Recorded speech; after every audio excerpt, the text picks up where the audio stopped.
Bien, vamos a continuar entonces. Les pido disculpas, pero se cortó mi internet.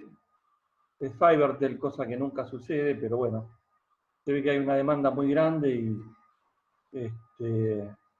está medio inestable. Me aparece en el teléfono como inestable. Bueno, esto supongo que más o menos está entendido. Y ahora vamos a hacer una presentación formal del modelo de programación lineal con su terminología. Y esto es muy importante porque cuando digamos algo componente que forma parte de este modelo, tiene un nombre particular y vamos a entender de qué se trata si entendemos cuál es el nombre.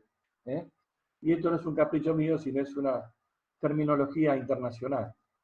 La expresión generalizada del modelo es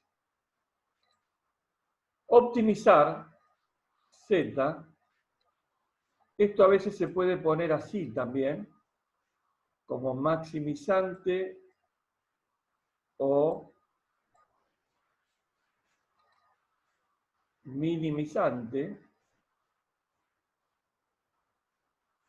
Yo prefiero este formato.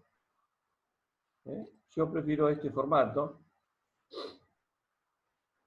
en donde Z es la función objetivo, criterio, funcional, económico, tiene todos esos nombres, se designa con la letra Z y es una función lineal de las variables de decisión XJ, X sub J. Las variables de decisión forman un vector columna XJ.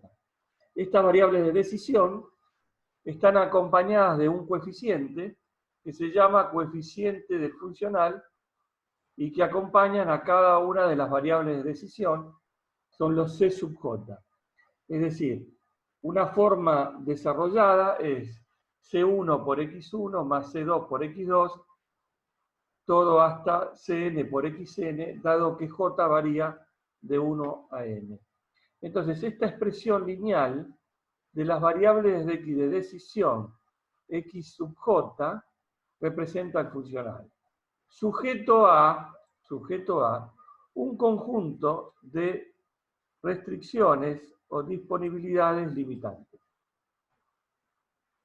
Una parte de la izquierda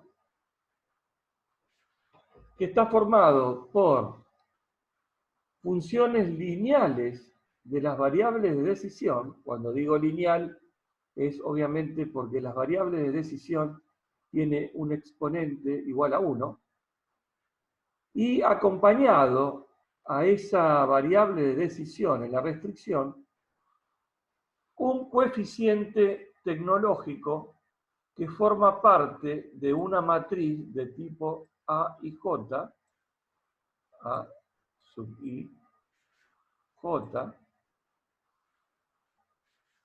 que se denomina matriz de coeficientes tecnológicos. Es decir, en el caso anterior, la matriz de coeficientes tecnológicos era 2, 1, 1, 2. Y, perdón, 2, 1, 0 para la columna X1. ¿Se acuerdan? Este era 2, 1, 0. Esto era 1, 2, 1 para X2. Bueno, acá está expresado en el formato general.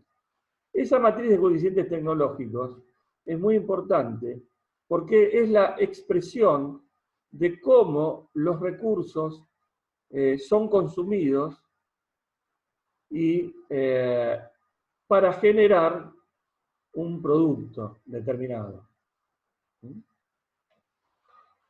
Una desigualdad limitante, que puede ser de tipo menor igual, mayor igual o igual, esas tres, menor igual, mayor igual o igual, y un vector o una columna de disponibilidades o limitaciones, se llama valores del lado derecho o términos independientes. Es decir, siempre que vamos a escribir un modelo, lo vamos a escribir con este formato. A la izquierda, las funciones lineales, al medio, la desigualdad limitante, y a la derecha, los términos independientes. Todo lo que está afectando a la parte derecha de las restricciones y que no son variables de decisión, forman parte de una matriz muy importante que se llama matriz de coeficientes tecnológicos, variando I de 1 a M y variando J de 1 a N. ¿Está bien? Por eso esta es la expresión general. Con todos los XJ mayores o iguales a 0 para cualquier J distinto de 0. Es decir, J varía de 1 a N. Entonces, tenemos, los componentes son variables de decisión, coeficientes de funcional, matriz de coeficientes tecnológicos. Esto es muy importante. Desigualdades limitantes y términos independientes o disponibilidades, o como lo ven en inglés, se llama right hand side o valores del lado derecho. Esto es muy importante tenerlo en cuenta. Puede haber otra manera de expresarlo en forma de una sumatoria, es decir, optimizar. Acá de nuevo pueden poner optimizar o pueden poner maximizante o minimizante, como la sumatoria desde j igual 1 hasta n de cj por xj. Y sujeto a una doble sumatoria, desde i igual 1 hasta m, para j igual 1 hasta n, de a sub ij por xj, menor igual o mayor igual a b sub i. Este formato es muy lindo, ¿sí? Es muy práctico, dice mucho, y uno puede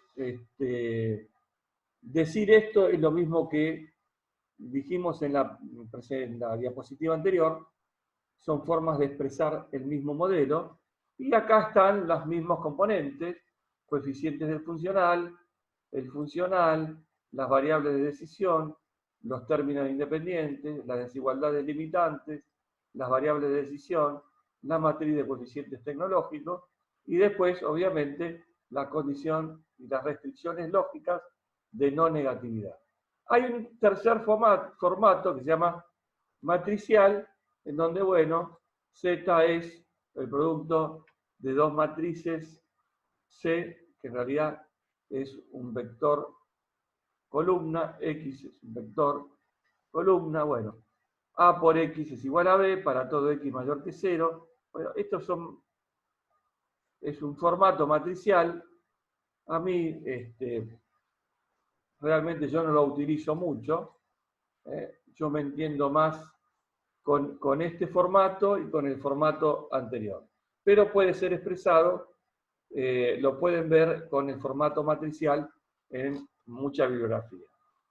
Entonces lo que van a ver acá es un compendio de la terminología utilizada, que yo ya lo había de alguna manera anunciado. Variable de decisión es el conjunto de variables que queremos cuantificar, son las XJ. Las restricciones es un conjunto de desigualdades limitantes, en donde se expresa en función de las variables de decisión XJ. Puede haber M restricciones. Función objetivo funcional, que es la función Z, que es la que está sujeto a optimización. El criterio o política, que es si es maximizante o minimizante. La condición de linealidad, que se expresa por la condición matemática de linealidad.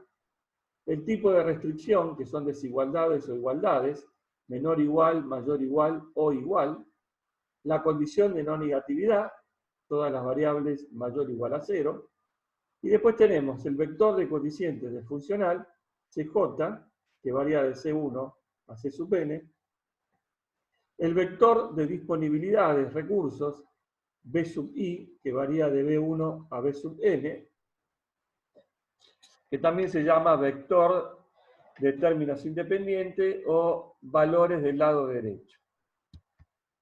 Bueno, y por último, la matriz de coeficientes tecnológicos, que esto es muy importante para que nosotros entendamos que lo que vamos a hacer es un proceso de transformación de recursos. Entran los recursos en esta matriz y salen los productos. Entonces, esta matriz es una gran matriz porque representa a nuestro sistema, a nuestra planta, a todo lo que querramos representar desde el punto de vista de su capacidad de transformación, de valores de entrada en valores de salida. Entonces, esa capacidad de transformación, en el modelo, lo único que lo tiene es la matriz de coeficientes tecnológicos. Esto es muy importante. Bueno, vamos a ver ahora, una vez que definimos esto, cómo definimos un método analítico para resolver problemas, obviamente, de mayor magnitud, como el anterior, ¿no? Que era de dos variables de decisión, lo podíamos hacer gráfico, y bueno, ¿cómo podemos hacer para resolver problemas de una magnitud mucho mayor? Bueno, este algoritmo fue desarrollado por George Danzig en 1947. Hoy es considerado uno de los 10 algoritmos más importantes de las matemáticas de los últimos 200 años. Hay toda una cantidad de historias populares para Mr. Danzig. Murió en el 2006, creo, y tenía su página web en donde uno le podía escribir, y él muy amablemente contestaba y aclaraba todas las dudas. Hay muchas leyendas urbanas. Tengan presente que este algoritmo, el algoritmo del simplex de Danzig, resolvió la Segunda Guerra Mundial. O sea, no es un caso menor. Esto se genera cuando los ingleses llaman a sus aliados, los norteamericanos, a participar de un grupo que se llamaba de Grupo de Investigación de Operaciones. Y en ese grupo de investigación de operaciones participaban científicos de distinta procedencia, físicos, matemáticos, psicólogos, sociólogos, y trataban de resolver problemas como, por ejemplo, cuánto ustedes piensen que Inglaterra es una isla que tiene una cantidad de costa muy, muy importante y que tenía que distribuir sus recursos muy bien para defender de la llegada invasiva de los alemanes en toda esa costa de esa isla que era muy grande. Entonces había que encontrar una manera de aprovechar los recursos, y los recursos que eran aviones, barcos, bombas, alimentos, medicinas, personas, aviones, etc. Bueno, entonces el señor George Danzig creó este algoritmo que permite resolver el problema de toma de decisiones bajo condiciones de certeza a partir del algoritmo de programación lineal simplex de Dancy. Bueno, el primer paso para aprender este algoritmo es plantear lo que se llama el modelo en forma normalizada. Vamos a volver al ejemplo de los alcoholes. Lo que vemos acá es el ejemplo original. Este es el formato original. ¿Sí? En este formato original, nosotros veíamos cada una de las restricciones, que era lo que nosotros íbamos a cuál era la política, ¿sí? Y dentro de ese contexto, cómo se estaban dando el armado del modelo. Una vez que armamos el modelo, vamos a normalizarlo, porque esto es lo que nos pide el señor Dancy, el simple de Dancy. ¿Cómo se normaliza? Se normaliza pasando a una condición de igualdad. Es decir, 2x1 más x2 igual a 230. Sí, solo sí, agregamos una nueva categoría de variables que se llama variable slack, variable de ajuste o variable de holgura, que se simboliza con la letra S. Y que para cada restricción se agrega en forma independiente de la otra. Es decir, ahora esta restricción igualada nos va a quedar como 2x1 más x2 más una slack, que como es la primera restricción, la denomino S1. Y esto va a ser igual a 230.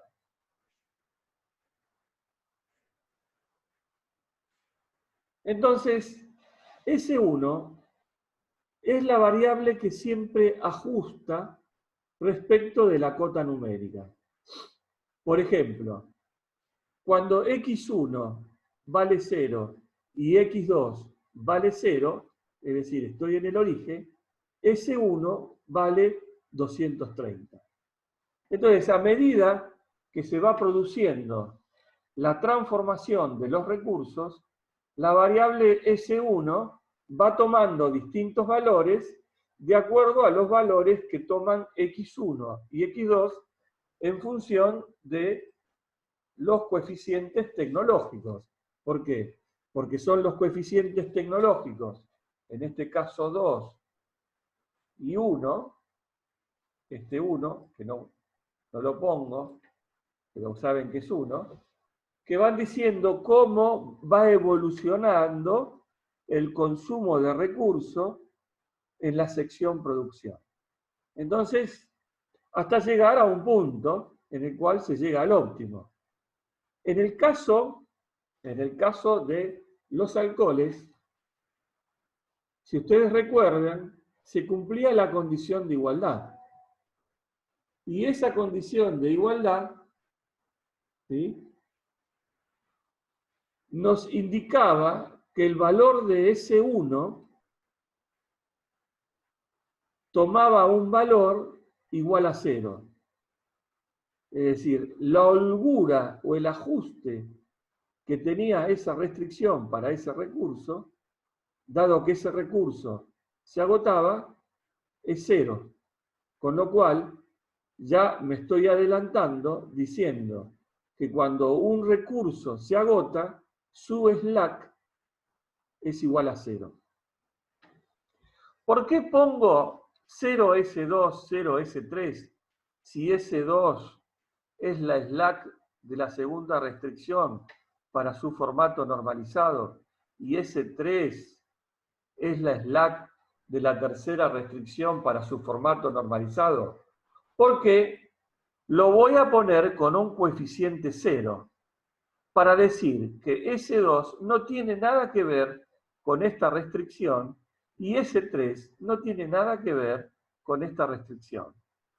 Es decir, siempre que encuentro un 0, me está diciendo yo soy independiente del resto. ¿Está bien?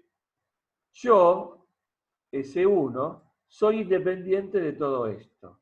No tengo nada que ver. No te afecto ni vos me afectás. ¿Está claro? Entonces, este formato es lo que voy a necesitar para la construcción de lo que se denomina primera matriz del simplex. Ahora bien, yo he pagado un costo bastante alto para eliminar esta desigualdad que me molestaba. Y para pasar de una desigualdad de tipo menor o igual a una igualdad. ¿Qué costo pagué? Y bueno, agregar una variable slack para cada restricción. Con lo cual ahora se me ha creado un problema mayor, porque ya tengo un sistema de 3 ecuaciones, que son las 3 restricciones, pero ahora tengo 5 incógnitas, x1, x2, s1, s2 y s3. Entonces, si esto es lo que tengo que resolver, ¿con cuál criterio, cómo y de qué manera voy a resolver esto? Porque evidentemente para resolver un sistema de 3 ecuaciones con 5 incógnitas, tendré que fijar a 2 como 0 y encontrar el valor de las otras 3. Bueno, eso lo va a resolver el funcional. Entonces, la pregunta es, ¿cómo incorporo a las variables slacks en el funcional del problema en su formato normalizado para el simplex de Danzig? Bueno, lo incorporo con un coeficiente igual a 0. El CJ de las variables slack es igual a 0. Es decir, lo digo de nuevo, el coeficiente en el funcional de una variable slack es 0. ¿Por qué es 0? Porque no quiero que un recurso sobrante me genere un incremento en el funcional. Yo solamente quiero que el funcional crezca en función de la genuina producción, es decir, de la genuina incorporación de producto, que es la transformación de estos recursos en producto elaborado. Entonces, las slacks van a aparecer con 0 en el funcional. Entonces ahora voy a construir la primera matriz del simplex. Una primera matriz del simplex que va a estar dado de esta manera. Va a tener esta fila, que es una fila que se llama CJ, va a tener una columna que se llama C sub K, una columna que se llama XK, una columna B, y acá tantas columnas como variables voy a tener. Es decir, X1, X2, S1, S2 y S3. Una columna adicional que la llamo phi sub K, o tasa de agotamiento, y después 2 filas, una que la llamo C sub J y otra que la llamo CJ menos ZJ, o fila de costos de oportunidad. Vamos a ver de qué se trata cada cosa. Bueno, esta fila C sub J va a ser la fila que corresponde a los coeficientes de las variables en el funcional. Entonces acá, para la columna x1, tendré que poner 3, para x2, 5, y para S1, 0, S2, 0 y S3, 0. Es decir, lo que repito son estos coeficientes.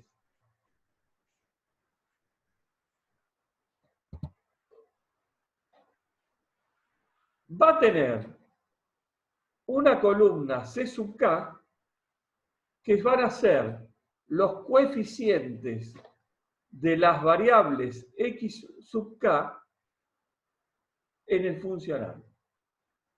Ahora vamos a explicar de qué se trata. Siendo la columna xk la columna de variables básicas. Es decir, las variables básicas son las variables que son distintas de 0. Es decir, xk es el vector cualitativo. B es el vector cuantitativo. Es el valor de estas variables xk, que son obviamente distintas de 0. Todo elemento que no esté en xk, en este caso no figura en xk, x1 y x2, se denomina variables no básicas. Y toda variable no básica es igual a 0. ¿Está bien?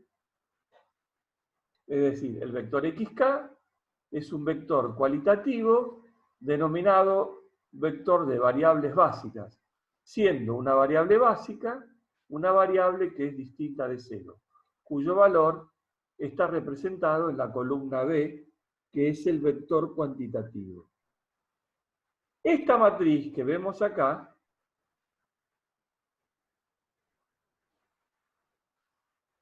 es la matriz de coeficientes tecnológicos. Fíjense, para la columna x1, ¿de dónde la saco? La saco de acá. La columna x1, por eso les decía a ustedes que este no es un formato caprichoso para escribir, tiene su sentido. Para x1, los vectores serán, el vector será 2, 1, 0, es decir, 2, 1, 0, 1, 2, 1, que es esto, 1, 2, 1, y acá aparece este vector, que es una submatriz unidad, que representa a las columnas espejo de las variables básicas. Es decir, esta matriz, cuya diagonal son unos, representa la relación que hay entre estas variables S1, S2 y S3 y esta columna xk. En particular, vamos a hacer una cosita así. En particular, cada columna va a expresar, por ejemplo, S1, la columna S1 que tiene un vector S1, tiene un vector 1, 0, 0. Es decir, si yo multiplico al vector xk S1, S2, S3 por el vector 1, 0, 0, me tiene que dar S1. De hecho, S1 por 1 es S1, S2 por 0 es 0 y S3 por 0 es 0. Con lo cual, esta es la manera de reflejar, por eso se llama vector espejo, cuáles son las variables básicas y de qué manera las identifico en la matriz del simplex. Antes de seguir, voy a decir algo que es muy importante. El método simplex parte del origen. Siempre. siempre va a partir de acá y va a explorar, va a saltar de vértice en vértice, cada vértice va a ser una matriz y esa matriz la vamos a tener que aprender a leer y a llenar, porque cada punto va a tener para nosotros una coordenada matricial, muy importante. ¿Sí? Entonces este punto va a tener coordenadas de este tipo. En el origen, x1 vale 1. Perdón, 0, que estoy diciendo. 0. x2 vale 0. Y ahora tengo que saber, S1, ¿cuánto vale? Y si me voy a la restricción, cuando x1 vale 0 y x2 vale 0, S1 ¿cuánto vale? 230. Es decir, en el origen tengo una variable slack que vale 230. ¿Y cuánto vale S2? Me fijo. ¿Cuánto vale S2? Si esto vale 0, esto vale 0, S2 vale 250. ¿Y cuánto vale S3? ¿Quién me lo dice? A ver si están despiertos. ¿Alguien me lo puede decir cuánto vale S3? 120. 120, muy bien. S3 vale 120. ¿Y cuánto vale el Z? A ver. Z vale 3 por 0, 0, más 5 por 0, 0, más 0 por 230, 0, más 0 por 250, 0, más 0 por 120, 0. Es decir, el funcional vale 0.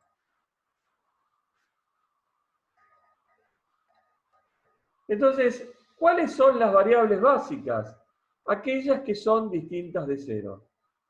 Entonces, el vector xk, partiendo del origen, va a contener a aquellas variables que en la primera solución, que es la solución de partida, porque el simplex parte del origen y busca, salta de vértice en vértice y para en el óptimo. Entonces, en el origen, las slacks son las que van a tener valor, porque justamente me dice, todavía no hiciste nada. Todo el recurso está disponible. ¿Por qué? Porque X1 es 0, no fabricaste ningún kilolitro de alcohol tipo 1. X2 es 0, no fabricaste ningún kilolitro de alcohol tipo 2. O sea que todo lo que tengo es disponible, pero eso forma parte de la coordenada de este punto que va a ser expresada en esta matriz. Antes de seguir, quiero preguntar, ¿se entendió hasta acá? Sí. Sí, se entendió. Bueno, ¿alguna pregunta?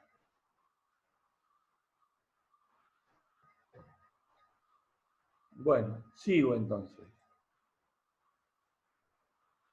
Voy a borrar, así no nos confundimos.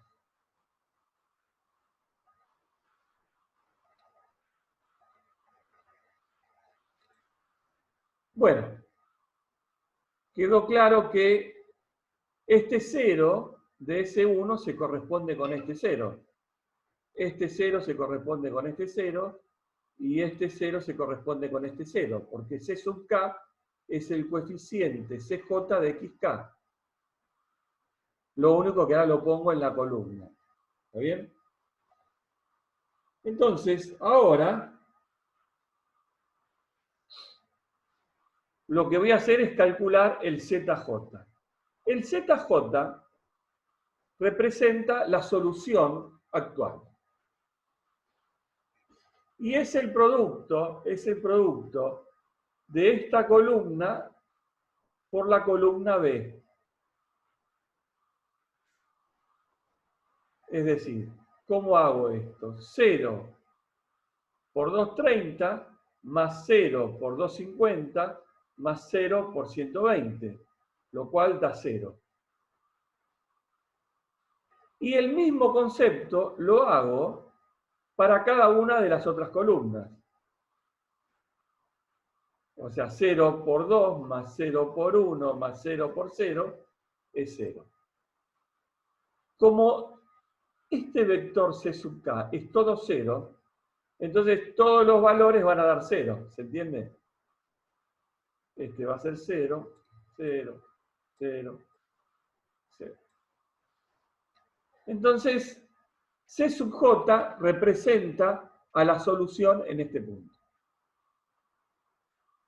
Y ahora me falta el concepto CJ menos ZJ, la fila. Esa fila es de lo más importante que ustedes van a conocer y se llama costo de oportunidad. El cálculo es muy sencillo.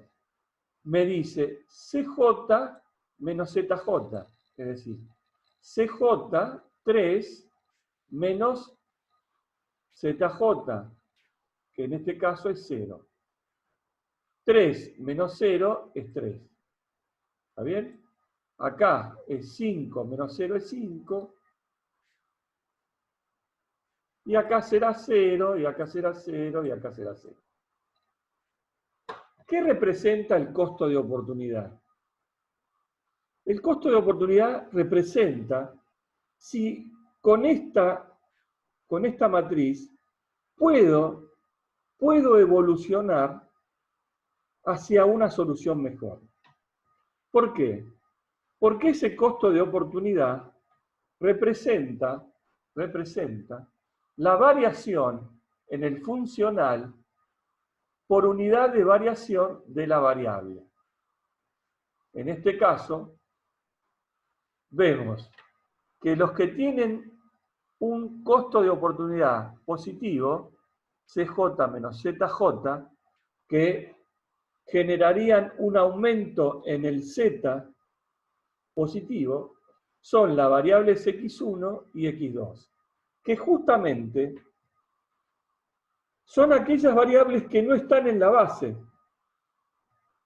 Es decir, son aquellas variables no básicas cuyo valor es 0.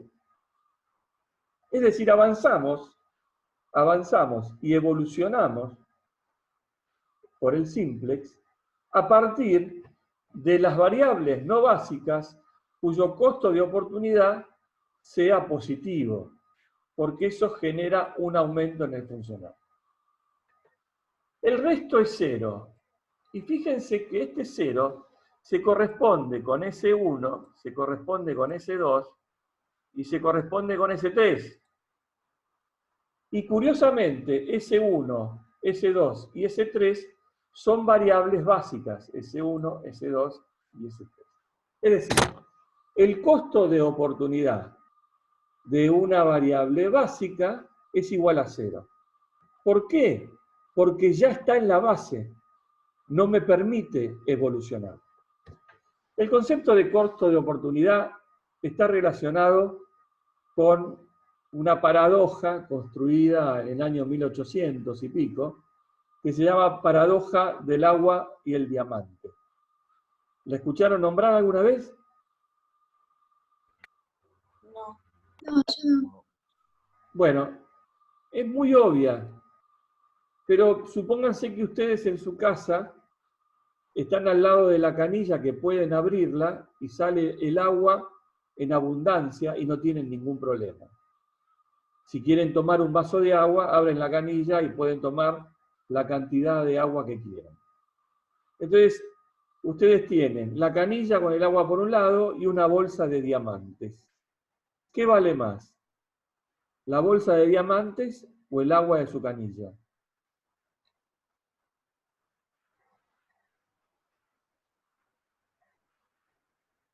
El agua. O sea, porque puedo usarlo infinitamente. Pero, ¿qué vale más? Si yo tengo, ¿qué tiene más valor? Ah, claro, que pensé que preguntabas qué me convenía más. ¿Qué tiene más valor? Los diamantes. ¿Está bien? Bueno, ahora plantéense esa misma situación al revés, en el desierto, donde no hay agua. Entonces usted tiene una bolsa de diamantes y se están muriendo de sed. Los diamantes no se lo pueden tomar. ¿Qué vale más, el agua o una bolsa de diamante en el desierto? El agua. El agua. Es decir, el costo de oportunidad de los recursos, que también se llama precio sombra o shadow price, tiene que ver con la disponibilidad del recurso. Si el recurso es muy abundante, su costo de oportunidad es muy pequeño. Si el recurso es muy pequeño, su costo de oportunidad aumenta. Piensen que lo que pasa, por ejemplo, cuando sube el dólar. Cuando no hay dólares en el mercado, el costo del dólar aumenta porque su costo de oportunidad aumenta, porque la disponibilidad del recurso dólar disminuye. Cuando sobran los dólares, cuando sobran los dólares, ¿qué pasa? El costo de oportunidad disminuye. ¿Por qué? Porque hay una abundancia de recursos. Entonces, bueno, esto es el significado del costo de oportunidad. La próxima matriz, bueno, acá yo lo llené, expliqué cómo era el ZJ, expliqué cómo es el CJ menos ZJ, y acá aparece la primera matriz del simplex. Lo único que calculé fue el ZJ y el CJ menos ZJ, porque lo demás después lo llené considerando partiendo del origen. Ahora, tengo que evolucionar. Me dice, usted puede mejorar el valor de Z avanzando o por X1 o avanzando por X2. Por convención, voy a avanzar por la variable de mayor valor absoluto. Y acá hay que tener algo en cuenta y es muy claro. Fíjense, yo tengo tantas variables básicas como número de restricciones tengo. O sea, tengo 3 restricciones y tengo 3 variables básicas. ¿Está bien? El método simplex me dice, vas a hacer entrar una variable y si vas a hacer entrar una variable, como la base, la dimensionalidad de la base no puede cambiar, vas a tener que sacar una variable. Entonces, yo voy a avanzar ahora por la variable que más cambio me provoca en el funcional, que es este 5. Por cada unidad me va a generar 5 unidades de aumento en el funcional. Y entonces digo, la variable de entrada va a ser x2. Y ahora digo, como si entra una variable, tiene que salir otra, porque yo no puedo modificar la dimensionalidad de esta base. La base está formada por 3 variables básicas. Entonces tiene que salir una. ¿Cuál va a salir? Ahí utilizo lo que se llama phi sub k o tasa de agotamiento. Y divido el B sub i dividido el A sub ij de la variable de entrada. Es decir, 230, dividido 1, que es 230. ¿Está bien? 230 dividido 1, 230. 250 dividido 2, que es 125. Y 120 dividido 1, que es 120.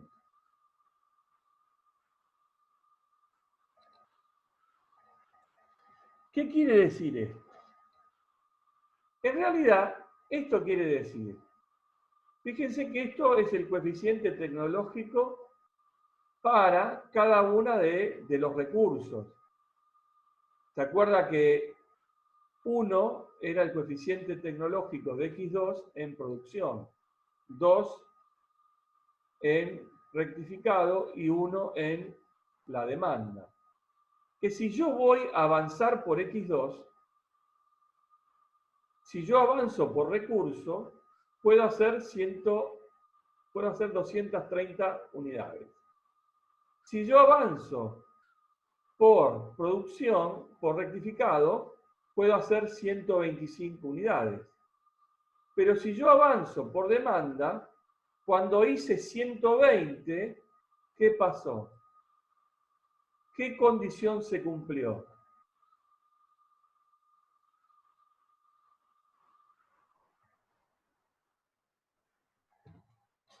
A ver si entienden la pregunta. Cuando hice 120, lo pueden mirar acá si quieren, o lo pueden mirar acá. Cuando hice 120, ¿qué condición se cumplió? Cuando hice esto igual a 120. ¿Qué condición se cumplió? Todos juntos, gritando, el igual. Entonces, si se cumplió el igual, ¿cuánto vale la variable S3? 0. ¿Cuánto? 0. Muy bien. Y si vale 0, ya no puede pertenecer a la base. ¿Está claro? Si vale 0, ya no es una variable básica. Entonces, el criterio de salida es el criterio de menor phi sub k, que en este caso, la variable de menor phi sub k se corresponde con la variable S3. Entonces, acá se da algo muy interesante. Yo digo, voy a avanzar haciendo X2, porque si fabrico X2, el funcional aumenta. ¿Hasta dónde puedo producir X2? Y hasta que se genere el primer agotamiento. ¿Y el primer agotamiento en dónde está? En la restricción de demanda. Porque cuando se cumple que yo hice 120, entonces ahí se agotó, cumplí con toda la demanda máxima. Entonces, por eso, S3 se hace 0. Si S3 se hace 0, se va de la base, queda fuera de la base, y en donde antes decía S3, ahora en la nueva matriz vamos a poner X2. Entonces, mientras el ZJ menos ZJ representa el criterio de entrada, el phi sub k, el menor phi sub k, representa el criterio de salida. Entonces, entre el cruce de la variable de entrada y la variable de salida, se va a dar un número muy importante, que es este numerito, que se llama pivot.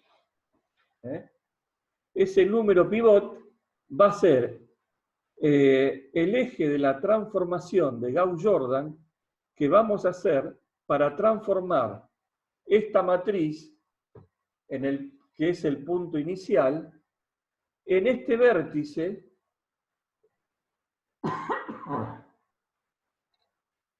que es el próximo punto al cual nos lleva introducir la variable X2. O sea que vamos a saltar de este punto a este punto. Quiero decirles que solamente es una convención elegir el de mayor valor absoluto. ¿Está bien? Es solamente para decirle al programa que avance por esa variable. Porque en realidad, fíjense que nosotros sabemos que el óptimo está acá. Si yo hubiera avanzado al revés, hubiera dado menos vueltas, hubiera ido acá y de acá directamente acá.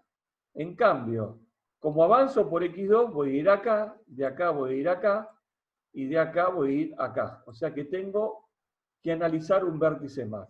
No es una cuestión de eficiencia, es una cuestión de convención. Entonces, entra X2, sale S3. Y esto va a ser lo que se llama la fila del pivot. La fila del pivot. Es decir, que la próxima matriz, en donde dice XK, va a decir S1, S2 y acá X2. ¿Sí? O sea, vamos a representar el punto B. Fíjense que este ya no es un punto, el origen, es esta matriz. La riqueza de la información que tiene ese punto es esta matriz. Las coordenadas de este punto es esta matriz.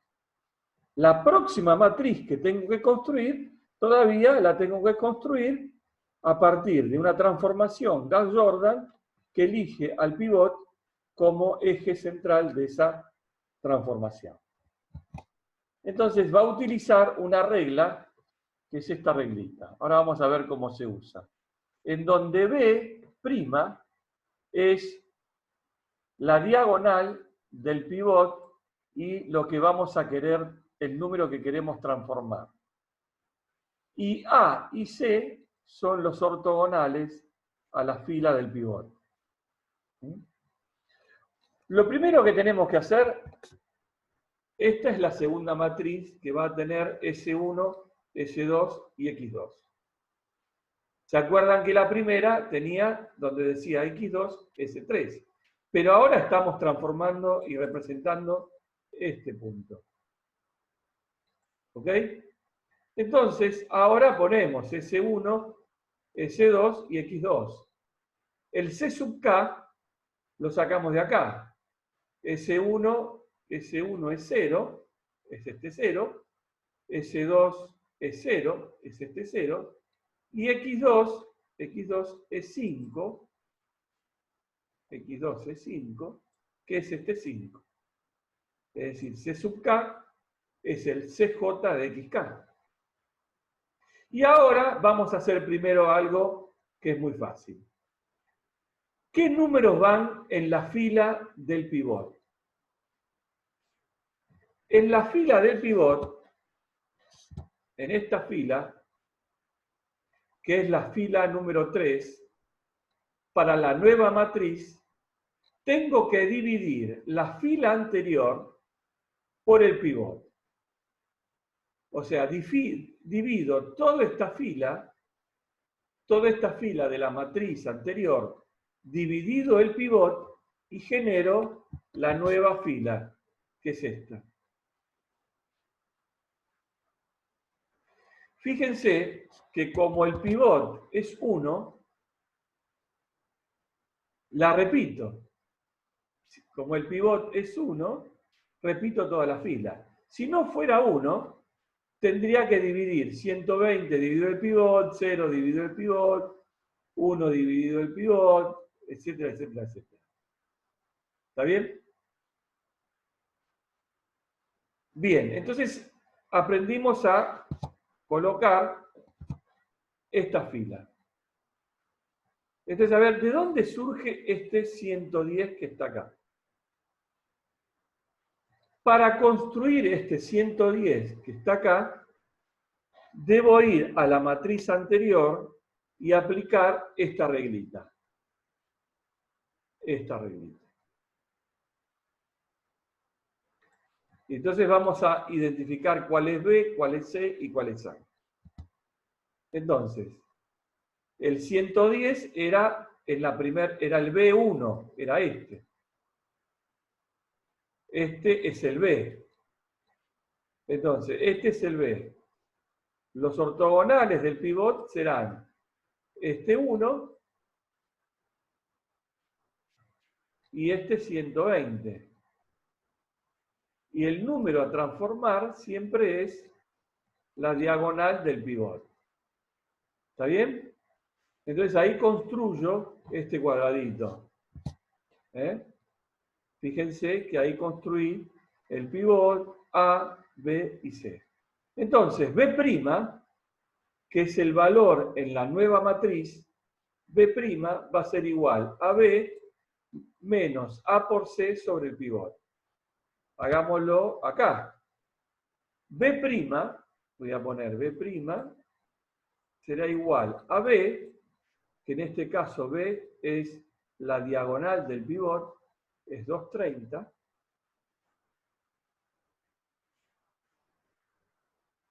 menos C por A, o sea, 120 por 1, dividido el pivot. 120 por 1 dividido el pivot, que es 1. ¿Y esto cuánto da? 230 menos 120 da 110. O sea que en la nueva matriz, ¿sí?, en donde antes decía 230, ahora tiene que decir 110. ¿Quién me dice para la nueva matriz en qué se transforma este 250? Le vamos a borrar así.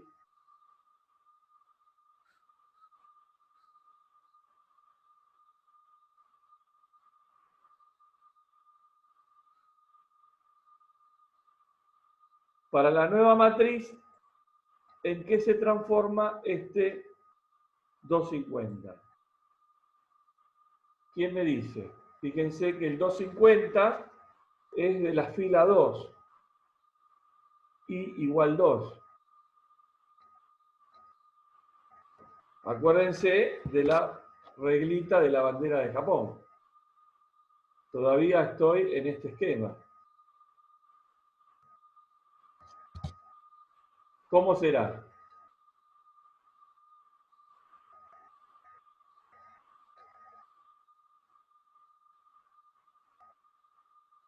El nuevo B', ¿a qué va a ser igual? A ver, ¿cuáles serán los ortogonales? Serán este, será este será la diagonal del pivot, y tendré que construir este rectángulo. ¿Está bien? ¿Alguien me podrá decir cómo será? El B' es igual al B. El B será, ¿qué cosa? La diagonal del pivot. 250 menos, hago A por C, 120 por 2,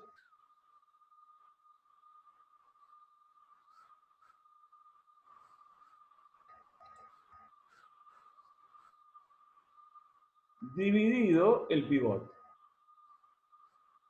¿Y cuánto es esto? 10. Muy bien. Fíjense que hemos aprendido a calcular este 10. Hay algo que puedo hacer y no me hace falta calcular.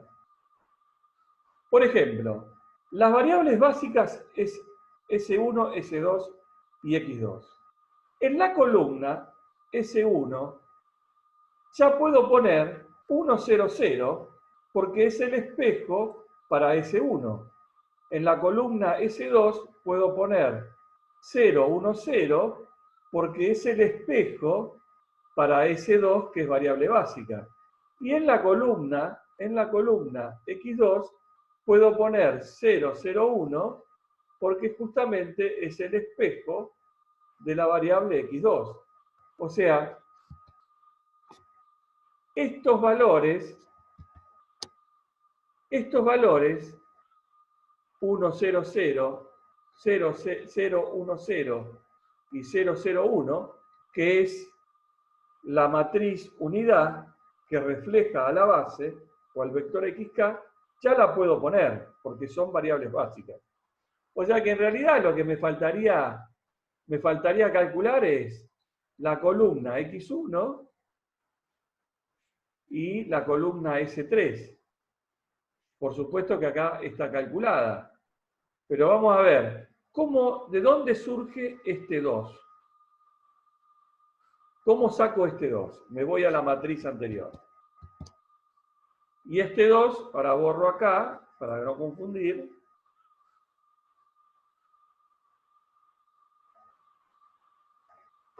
Este 2, el 2 de la próxima matriz, ¿no? Lo construyo así. O sea que el ortogonal es este, a el 2, este y este. Este era el pivot, ¿se acuerdan? La diagonal del pivot es este 2. Y entonces, el B', que es en la nueva matriz, será igual a ¿qué? Al B, que es 2, menos, si no se acuerdan la formulita, se las pongo, B' es B menos A por C, o sea, el producto de la otra diagonal dividido el pivot. Es decir, el producto de esta diagonal dividido el pivot. Y el producto de esta diagonal es 2 menos 0 por 1 dividido 1, que es 0. O sea que B' es igual a 2.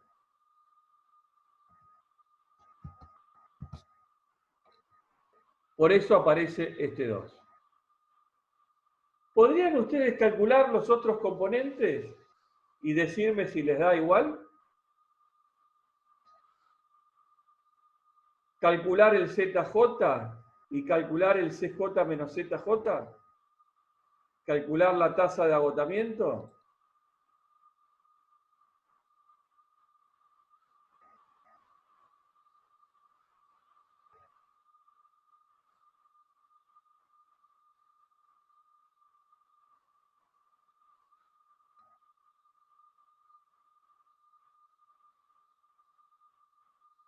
Recuerden que estoy en las coordenadas del punto B.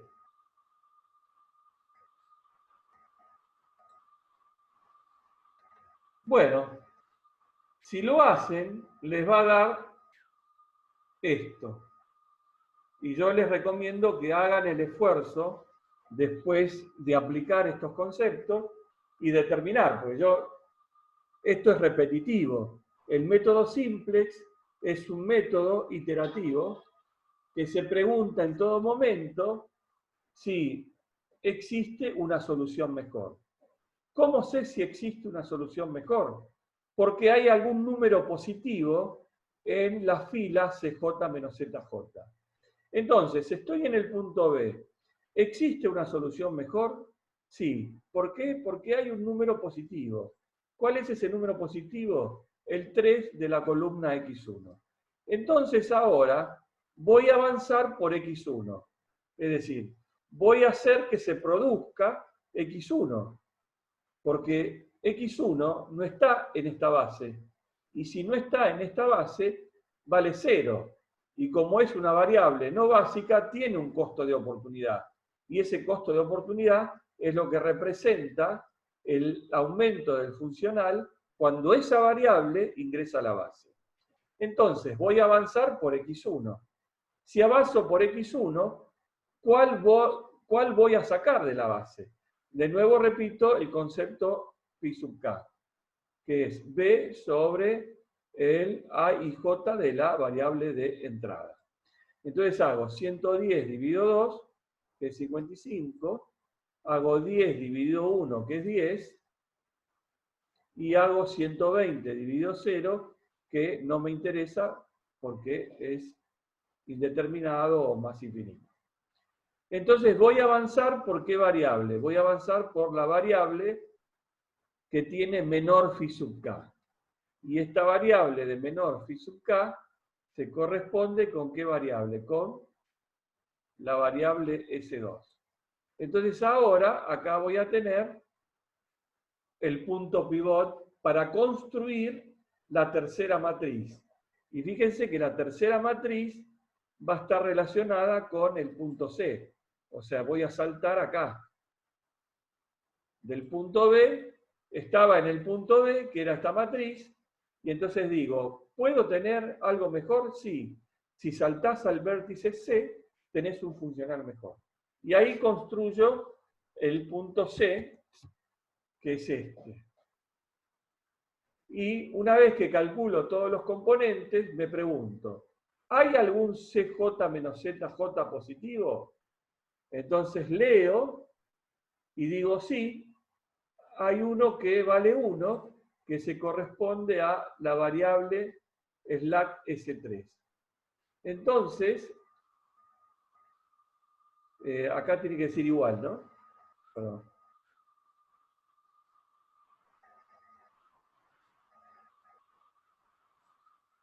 Ahí dice igual.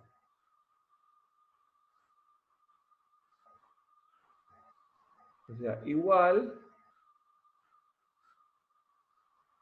a 120. Entonces, no puedo tener, ¿sí? No puedo tener un pivot negativo o cero. Esto es muy importante. Nunca puedo tener un pivot negativo o cero. El caso del pivot negativo o cero indica que no se ha formado un espacio de soluciones factibles, entonces el problema no tiene solución. Y voy a avanzar por la variable de menor phi sub k, que en este caso es la variable S1. Es decir, voy a entrar S3 y va a salir S1. Y este es el nuevo pivot. Y hago toda la transformación anterior. Y eso me va a hacer saltar del punto C al punto D. Como ya sabemos, el punto D es el óptimo. Y el punto D va a tener, evidentemente, una matriz que lo represente y en el cual voy a leer si puedo tener una solución mejor. Y como no tengo ningún número positivo, son todos no positivos, digo, acá terminé. Cuando CJ menos ZJ son para un problema de maximización, es una fila no positiva, ahí termino. O sea, cuando no hay números positivos en la fila CJ menos ZJ en un problema de maximización, eso es indicativo de que llegué al óptimo. ¿Está bien?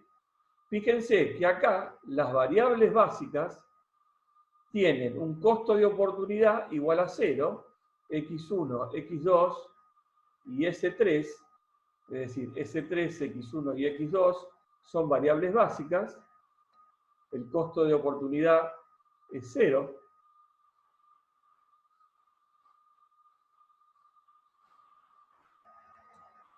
porque ya están en la base, y ahora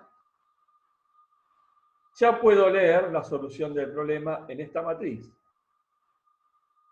¿Y cómo la leo? Directamente acá. S3 igual a 30, X1 igual a 70, X2 igual a 90, el Z es 660, y lo que no está en la base, que es S1 y S2, vale 0.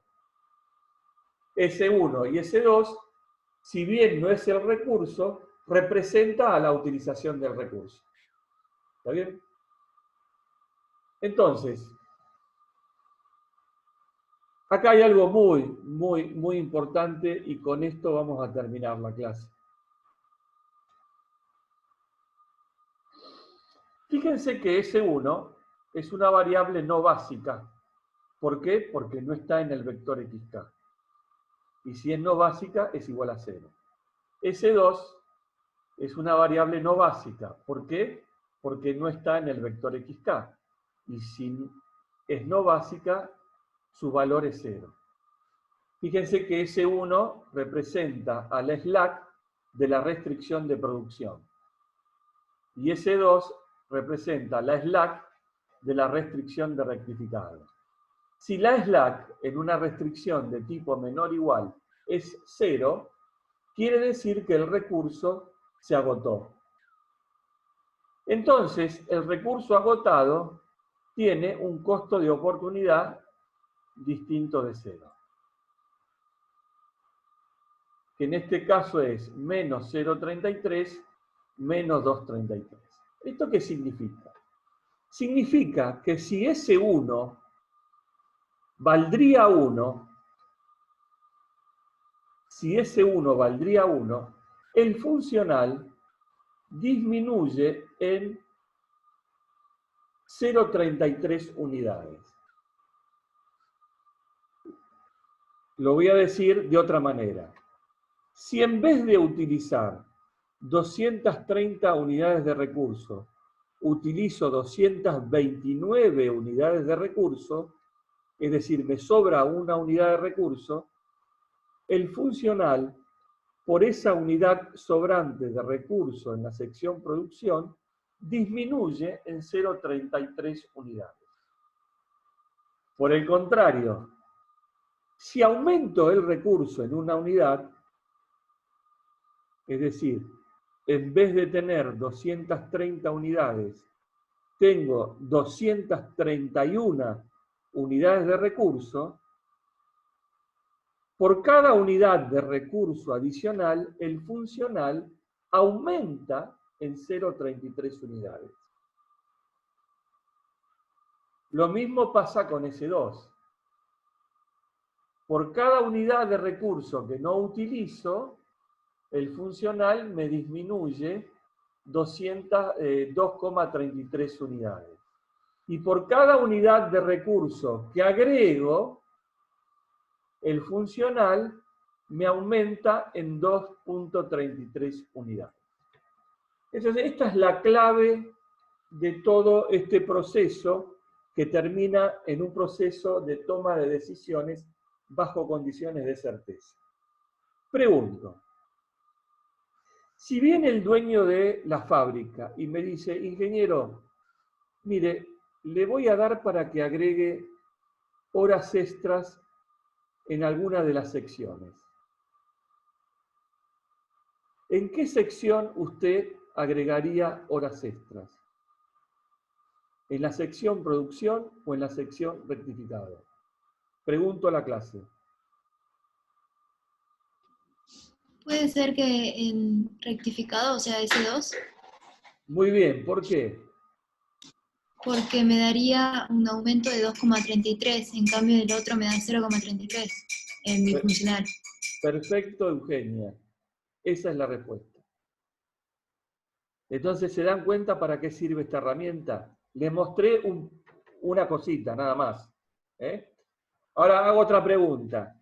Si me dice el dueño de la fábrica, señor, mire, la verdad que tenemos que sacar horas de algún lugar porque estoy pagando mucho.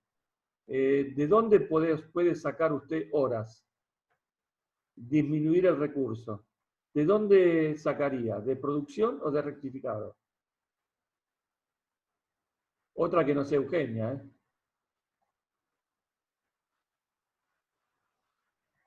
Y de S1.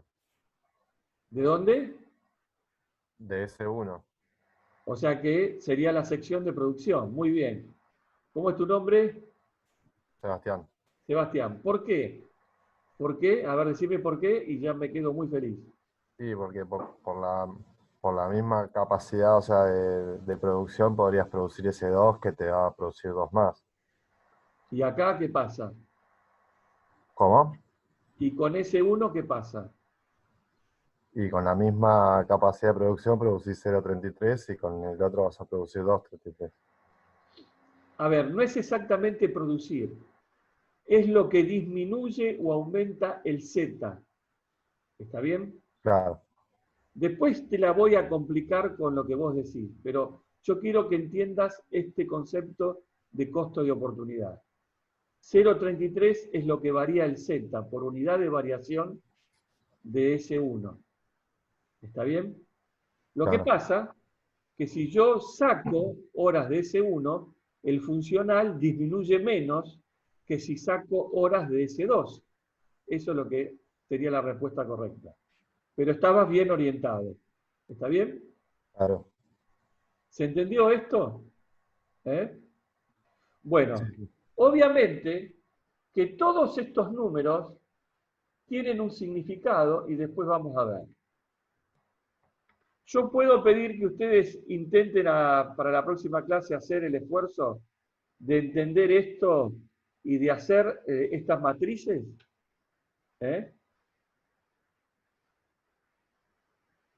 Y terminamos acá, pues ya no doy más. Sí, sí. Sí, dale. Bueno, ¿alguna pregunta antes de dejar esta reunión?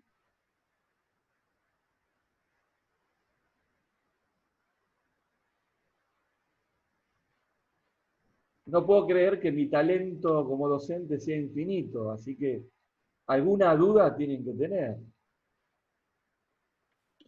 Por mi parte, yo creo que es mucha información por ahora. ¿Te puedo mandar por mail o te pregunto la clase que viene al principio? Sí, sí, vamos a mí me interesa que me pregunten la siguiente clase. Vamos a dejar las consultas por mail para los ejercicios, ¿está bien? Igual vamos a tener que hacer una clase de ejercicio virtual también. ¿Ok? Por favor, muchas gracias. Yo creo que todo este cuatrimestre va a ser así. O sea, ustedes van a tener que tenerme tolerancia, paciencia. Yo voy a poner lo mejor de mí para que ustedes entiendan, que se cumpla el proceso de aprendizaje de ustedes. Pero bueno, vamos a tener que adaptarnos todos. Y van a tener que trabajar. ¿Está bien? Pero Bien. yo voy a poner lo mejor de mí para que ustedes salgan adelante. ¿Ok? Sí, gracias. Bueno, ¿les Gracias. parece que la semana que viene nos juntamos a la misma hora por el mismo Vaticanal? Vale.